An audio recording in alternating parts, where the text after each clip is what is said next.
Hello friends, welcome to NGR education group. तो आज हम पढ़ेंगे राठौड़ राजवंश।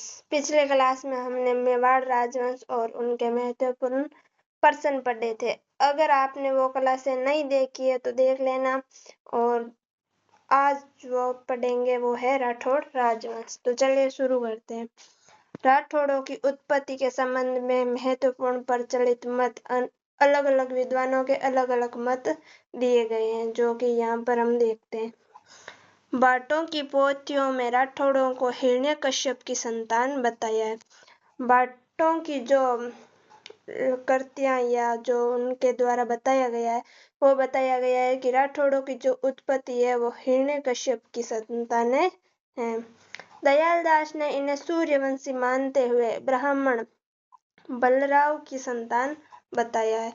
कर्नल जेम्स टोड राठौड़ों को वंशावलियों के आधार पर बनाकर इन्हें सूर्यवंशी मानते हैं।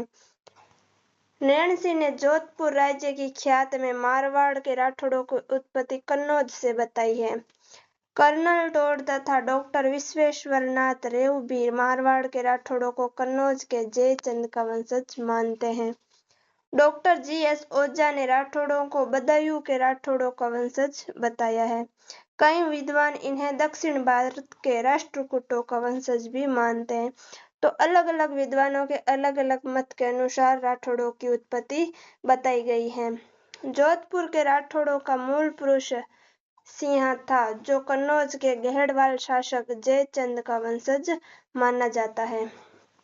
सर्वप्रथम है राव सिंह, जिनका शासनकाल है 1240 से 1273। राव सिंह पालीवाल ब्राह्मणों की प्रार्थना पर मारवाड़ आया था। पाली के निकट बिठू गांव से मिले लेख देवल का लेख के अनुसार राव सिंह 1273 में सिंध के मुस्लिम लुटेरों से लड़ते हुए वीर गति को प्राप्त हो गए थे। सिंह ने मारवाड़ में राठौड़ राज्य की स्थापना की, परंतु उसे व्यवस्थित नहीं कर पाए थे।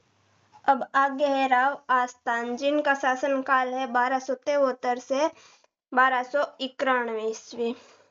आस्तान राव सिंह का पुत्र था। आस्तान ने पाली से हटकर गुंदोज गांव में शक्ति संगठित की तथा खेड़ व इडर पर अधिकार किया था।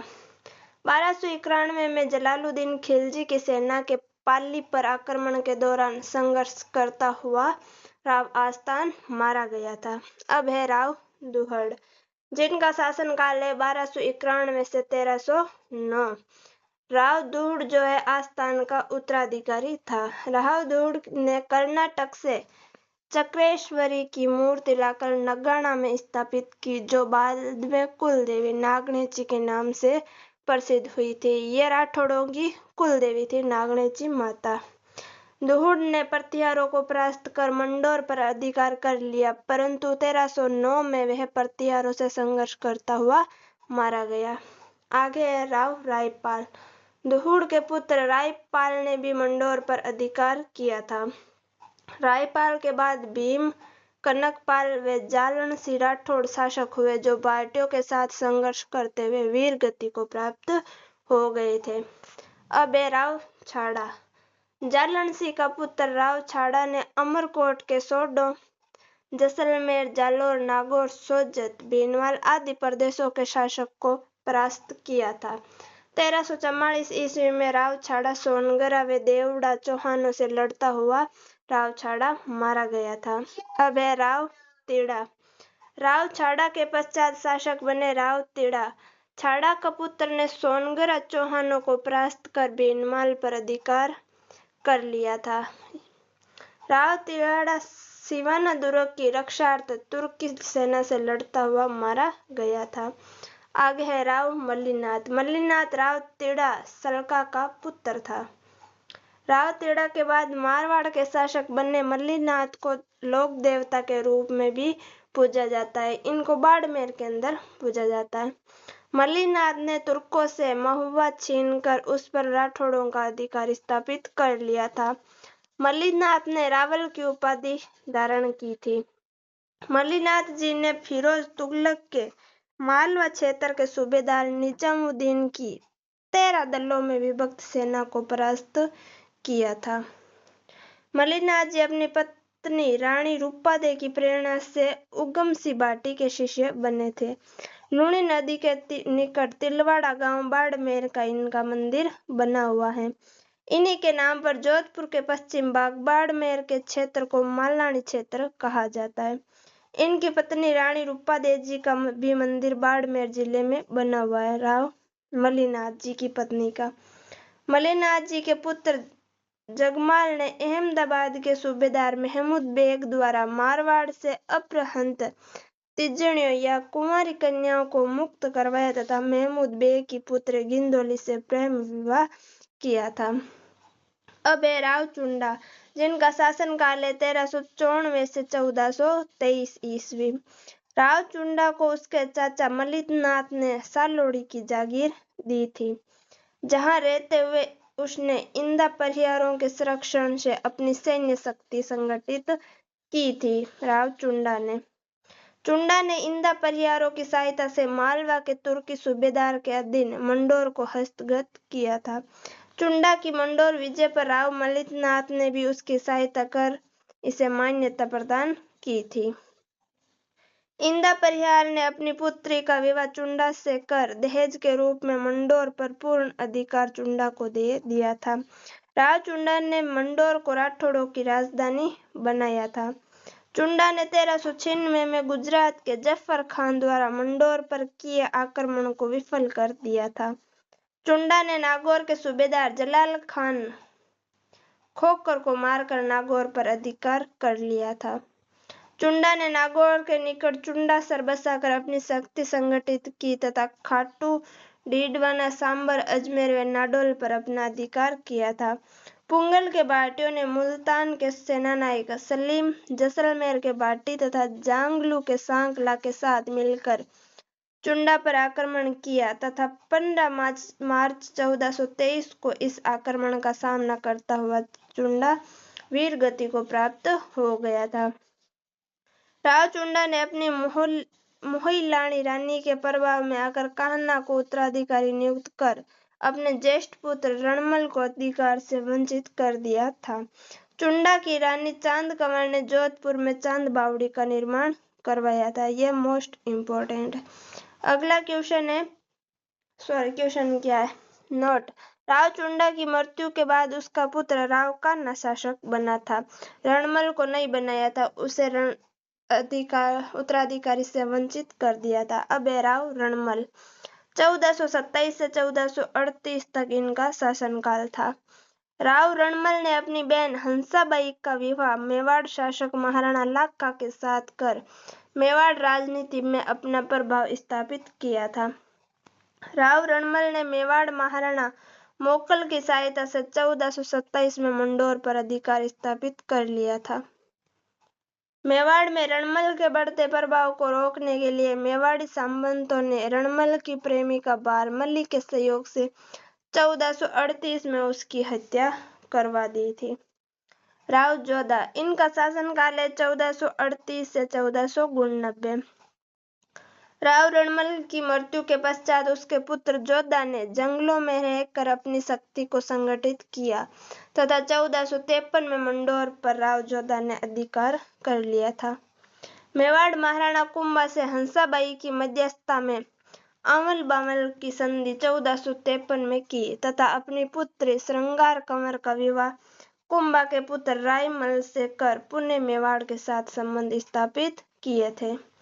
1459 में राव जोधा ने मंडोर से 6 मील दक्षिण में जोधपुर नगर बसाकर इसे अपनी नई राजधानी घोषित किया था तथा चिड़ियाटुक पहाड़ी पर मेहरानगढ़ किले का निर्माण करवाया था। जोधा ने मेहरानगढ़ दुर्ग में राठौड़ों की कुल देवी नागणेची माता का मंदिर बनवाया था। राव जोधा ने दिल्ली के सुल्तान बहलोल लोधी की एक सेना को भी परास्त कर दिया था। अब है राव जोधा। राव जोधा की पत्नी जसमादेव ने जोधपुर में रानीसर तालाब का निर्माण करवाया था। Doctor GS. ओझा जोधा को जोधपुर का प्रथम प्रतापी शासक मानते हैं। जोधा के पुत्र बिक्का ने बीकानेर राज्य की स्थापना की थी। जोधा ने जोधपुर राज्य की स्थापना की और उनका पुत्र बीका था, जिसने बीकानेर राज्य की स्थापना की थी। राव सातल, इनका शासनकाल था 1499 से 1492 ईस्वी। राव सातल ने 1492 में पिपाड़ कोषाणा के युद्ध में अजमेर के हाकिम मल्लू खां को परास्त किया, परंतु इस युद्ध में घायल हो जाने के कारण सातल की मृत्यु हो गई थी। मारवाड़ का गुड़ला उत्सव मल्लू खां पर सातल की विजय के उपलक्ष्य में मनाया जाता है। सातल की पत्नी फुल्ला भटियाणी ने जोधपुर में फुल्ले लाव तालाब का निर्माण करवाया था। अब है राव सुजा, जिनका शासनकाल है 1492 से 1515। राव सातल की मृत्यु के बाद उसका छोटा भाई राव सुजा मारवाड़ का शासक बना था। सुजा ने बाड़मेर व जैतारण को जीतकर अपने राज्य में मिलाया था। सुजा के शासनकाल में बीका ने जोधपुर पर चढ़ाई की थी। सुजा के काल में सामंतों ने राज्य की सत्ता को चुनौती दी तथा मेड़ता के सामंत राव वीरम ने स्वतंत्र मेड़ता राज्य की स्थापना की थी। अब है राव गंगा, जिनका शासनकाल है 1515 से 1531 ईस्वी। राव गंगा ने कुंवर मालदेव के नेतृत्व में 4000 सैनिक खानवा के युद्ध 1527 में राणा सांगा की सहायता हेतु भेजे थे। राव गंगा ने 1529 में राव सेका को सेवकी के युद्ध में पराजित किया था। गंगा के शासनकाल में मेड़ता के राव वीरमदेव और कुंवर मालदेव के मध्य दौलत खां के हाथी दरियावजी को लेकर विवाद हुआ था। अब है राव मालदेव, जिनका शासनकाल है 1531 से 1562 ईस्वी। मालदेव राठौड़ वंश के राव गंगा के ज्येष्ठ पुत्र थे। राव मालदेव ने खानवा के युद्ध में राणा सांगा की ओर से भाग लिया तथा इस समय मारवाड़ का शासक इसका पिता राव गंगा थे। मालदेव का राज्य अभिषेक सोजत में हुआ था। इसे कुछ इतिहासकार पितृहंता शासक भी मानते हैं। किसको? मालदेव को।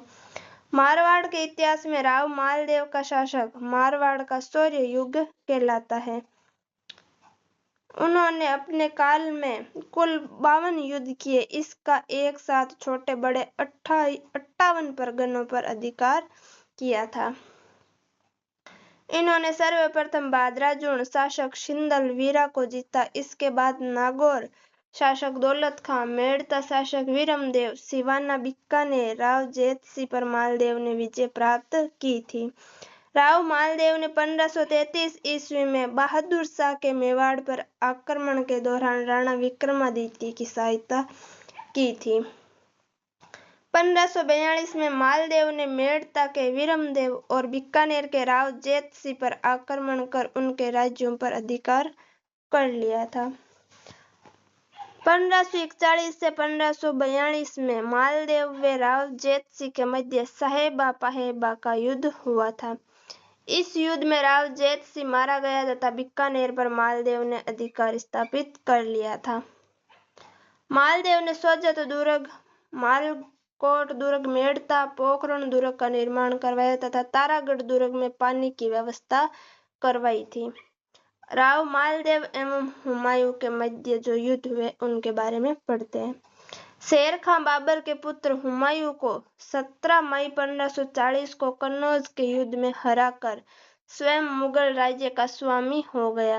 विवश होकर हुमायूं सिंध की ओर भागा। मालदेव इस नवीन परिस्थिति से भली भांति अवगत था। मालदेव ने हुमायूं के पास ये संवाद भेजा कि वे उसे शेर शाह के विरुद्ध सहायता देने के लिए उद्यत हैं, परंतु हुमायूं ने इस सुझाव पर कोई ध्यान नहीं दिया, क्योंकि उसे ठट्टा के शासक शाह हुसैन की सहायता से गुजरात विजय की आशा थी। हुमायूं ने लगभग 1 वर्ष के बाद मारवाड़ की ओर जाने का विचार किया। 7 मई 1540 को हुमायूं रोहरी से प्रस्थान कर औरू देरावर, फलोदी, दहिसर होते हुए अगस्त के प्रारंभ के लगभग जोगी तीर्थ कुल्ले जोगी पहुंचा था। हुमायूं को जैसलमेर की सीमा के आसपास सार्थ को लूटकर अपनी रसद इकट्ठा करनी पड़ी। मालदेव हुमायूं की सहायता के लिए उद्यत था और उसे बीकानेर का परगना सुपर्द करने को तैयार था, लेकिन बादशाह के साथी मालदेव से शंकित थे। हुमायूं ने मीर समदर, रायमल सोनी, अतक्का खां आदि व्यक्तियों को मालदेव के पास इस संबंध में बारी-बारी जानकारी लेने के लिए भेजा। निजामुद्दीन और अबुल फजल के अनुसार मालदेव का इरादा बदल चुका था और शेरशाह के द्वारा भेजे गए व्यक्ति से मंत्रणा कर बादशाह को गिरफ्तार कर शेरशाह के हवाले करना चाहता था। बादशाह के पुराने पुस्तकालय मुल्ला सूरत, जो मालदेव के पास आकर रह गया था, उसने सूचना भेजी कि हुमायूं को शीघ्रता से शीघ्र मालदेव के राज्य से चले जाना चाहिए। अख्ता खान ने भी इसका समर्थन किया था। हुमायूं ने तुरंत अमरकोट की ओर प्रस्थान कर लिया था। शेरशाह सूरी एवं मालदेव। गिरी सुमेल पाली का युद्ध 1544 में हुआ था। इस युद्ध में शेरशाह सूरी ने मालदेव की सेना को पराजित किया था। गिरी सुमेल युद्ध में मारवाड़ के वीर सेनापति जेता व कुंपा वीरगति को प्राप्त हो गए थे।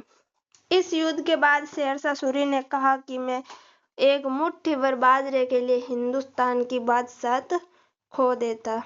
ये कथन किसने कहा था? शेरशाह सूरी ने। शेरशाह की मृत्यु 1545 के बाद मालदेव ने जोधपुर, पोखरण, फलोदी, बाड़मेर, कोटड़ा, जालोर व मेड़ता पर पुनः अधिकार कर लिया था।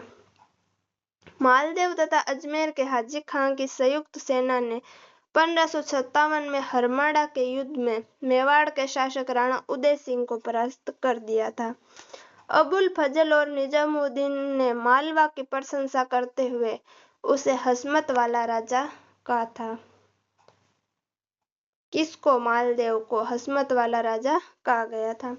मालदेव ने जोधपुर, गढ़ का कोट, परकोटा, रानीसर कोट तथा शहर पन्ना बनवाया था।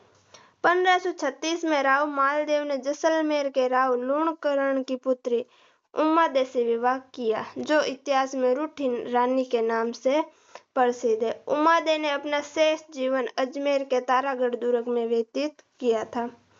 1562 में मालदेव की मृत्यु हो गई। रूठी रानी उमादे मालदेव की मृत्यु पर सती हुई थी।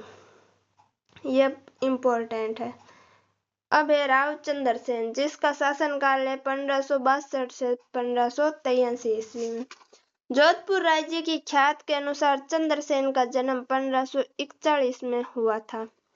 मालदेव अपने ज्येष्ठ पुत्र राम से नाराज था, जबकि उसके छोटे पुत्र उदय सिंह को पटरानी स्वरूप दे चंद्रसेन की मां ने राज्याधिकार से वंचित करवा दिया था।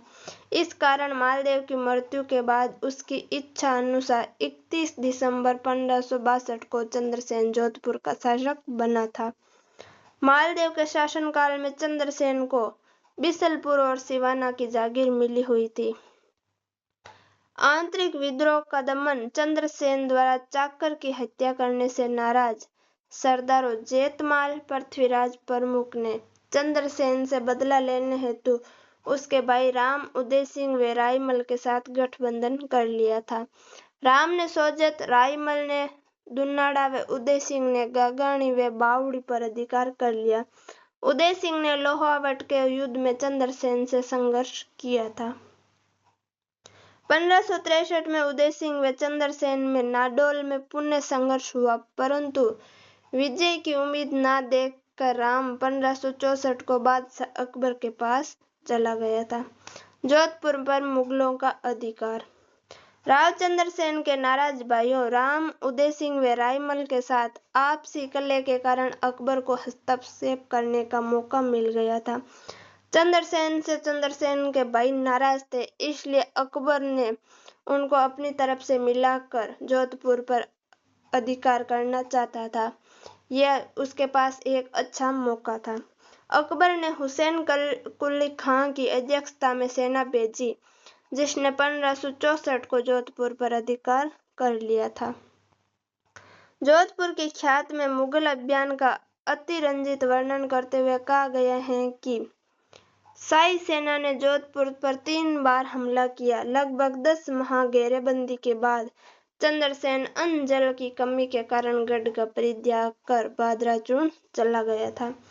चंद्रसेन एवं हुसैन कुली खां के मध्य 1565 में पांचनेड़ का युद्ध, कसारों की पोल का युद्ध, रामपोल का युद्ध, रानीसर की लड़ाई तथा चौकीलाव की लड़ाई का युद्ध हुआ था।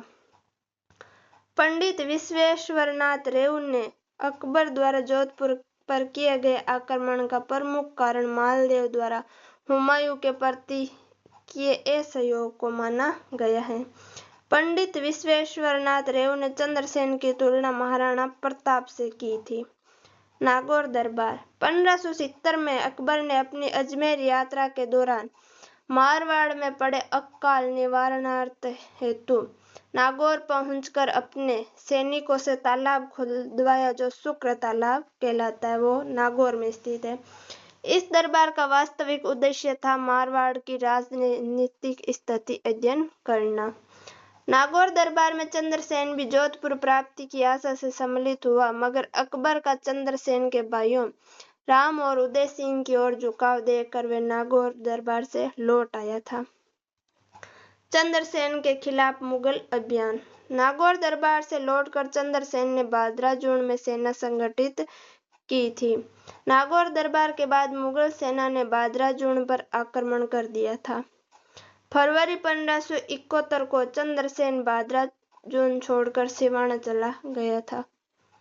1572 में गुजरात के विद्रोह व राणा प्रताप के आक्रमण का खतरा देखते हुए अकबर ने बीकानेर के राय सिंह को जोधपुर का शासक बनाकर गुजरात की तरफ भेजा, ताकि प्रताप गुजरात के मार्ग को रोककर हानि नहीं पहुंचा सके। 1573 में अकबर ने चंद्रसेन को अपने अधीन करने हेतु साहू कुली खां के साथ जगत सिंह, केशवदास मेड़तिया, बीकानेर के राय सिंह को भेजा था। यह सेना सोजत में चंद्रसेन के भतीजे कल्ला को पराजित कर सिवाना पहुंच गई थी। चंद्रसेन सिवाना के किले का भार फत्ता राठौड़ को सौंपकर पहाड़ों में चला गया तथा वहीं से सिवाना किले को घेरने वाली मुगल सेना के पांवों पर छापामार पद्धति से आक्रमण कर दिया था। राव चंद्रसेन ने फत्ता राठौड़ व चंद्रसेन के सम्मिलित सफल प्रतिरोध के कारण राय सिंह ने अकबर से अतिरिक्त सैन्य सहायता मांगी, जिस पर अकबर द्वारा एक बड़ी सेना भेजने पर चंद्रसेन पहाड़ों में चला गया था। मुगल सेना ने चंद्रसेन का पीछा किया, परंतु पकड़ने में असफल रहे थे। चंद्रसेन को अधीन करने के लिए 1575 में जलाल खां के नेतृत्व में सिवाना की तरफ अकबर ने बड़ी सेना फिर से भेजी, जिसमें सैयद अहमद, सैयद हासिम, सिमाल खां आदि शामिल थे। इस सेना पर चंद्रसेन ने अवसर पाकर देवीदास के साथ मिलकर आक्रमण कर दिया। इस आक्रमण में जलाल खां मारा गया। अकबर ने शाहबाज खां को भेजा। शाहबाज खां ने देवकोर और दुनाड़ा पर अधिकार कर सिवाना को घेर लिया था। खाद्य सामग्री समाप्त होने पर सिवाना के दुर्ग रक्षक को किला छोड़ना पड़ा तथा 1575 में सिवाना पर अकबर का अधिकार हो गया था। सन 1575 में चंद्रसेन सिवाना से पीपलो तथा वहां से कानुजा के पहाड़ों में चला गया था। चंद्रसेन के सहयोगी रावल सुखराज, सुजा, सोजत का कल्ला, फत्ता राठौड़, सिवाना तथा देवीदास थे। संकटकालीन राजधानी सिवाना हाथ से निकलने के चंद्रसेन के अन्य महत्वपूर्ण ठिकाने पोखरण पर अक्टूबर 1575 में जैसलमेर के रावल हर्राई ने आक्रमण कर दिया था। पोखरण में चंद्रसेन का किलेदार आनंदराम पांचोली था। 4 माह की घेरेबंदी के बाद चंद्रसेन ने 1 लाख फद्य यानी कि मुद्रा का एक प्रकार है के बदले पोखरण जनवरी 1576 को बाटी रावल हर्राई को दे दिया था। अंतिम आश्रय स्थल पोखरण भी हाथ से निकल जाने के बाद चंद्रसेन की आर्थिक स्थिति विकट हो गई थी। उसने आसपास के क्षेत्रों में लूट खसोट आरंभ कर दी। इस नीति से मारवाड़ के लोग चंद्रसेन से अप्रसन्न हो गए थे। ऐसी स्थिति में चंद्रसेन ने मारवाड़ छोड़कर सिरोही, डूंगरपुर और बांसवाड़ा में शरण ले ली थी। 1579 में चंद्रसेन ने सरवाड़ के मुगल थाने को लूटकर अपने अधिकार में ले लिया। बाद में उसने अजमेर पर भी दावे मारने शुरू कर दिए थे। उपयुक्त समाचार मिलने पर अकबर ने पाइदा मोहम्मद खान के नेतृत्व में सेना भेजी। 1580 में चंद्रसेन ने इस सेना का सामना किया, परंतु असफल होकर पुणे पहाड़ों में लौटना पड़ा था। कुछ दिनों के बाद चंद्रसेन ने सेना को पुनः संगठित कर 17 जुलाई 1580 को सोजत पर हमला कर दिया था। सोजत पर अधिकार कर उसने सारण के पर्वतों में अपना निवास स्थापित कर लिया था। 11 जनवरी 1581 को चंद्रसेन की मृत्यु हो गई थी। जोधपुर की ख्यात के अनुसार चंद्रसेन के सामंत वेरसल ने विश्वासघात कर भोजन में जहर दे दिया, जिससे चंद्रसेन की मृत्यु हो गई थी। राव चंद्रसेन अकबरकालीन राजस्थान का प्रथम स्वतंत्र प्रकृति का शासक था। चंद्रसेन द्वारा की गई संघर्ष की शुरुआत को प्रताप ने जारी रखा। इसी कारण चंद्रसेन को प्रताप का अग्रगामी तथा मारवाड़ का प्रताप कहा जाता है। इतिहास में समुचित महत्व न मिलने के कारण चंद्रसेन को मारवाड़ का भूला बिसरा नायक कहा गया है। चंद्रसेन पहला राजपूत शासक था जिसने अपनी रणनीति में किलों के स्थान पर पहाड़ों व जंगलों को प्राथमिकता दी थी। जोधपुर राज्य 1581 से 1583 तक खालसा मुगल सम्राट के नियंत्रण में प्रदेश रहा था। चंद्रसेन की मृत्यु के बाद मारवाड़ की गद्दी पर उसके भाई उदय सिंह ने अधिकार कर लिया था। अब अगली क्लास में हम पढ़ेंगे उदय सिंह। तो हमारी क्लास यहीं पर समाप्त करते हैं। अगर मेरी क्लास आपको अच्छी लगी तो like, comment, share and subscribe कर देना। Thanks for watching. मिलते हैं नेक्स्ट वीडियो में, तब तक के लिए bye bye, take care, Radhe Radhe.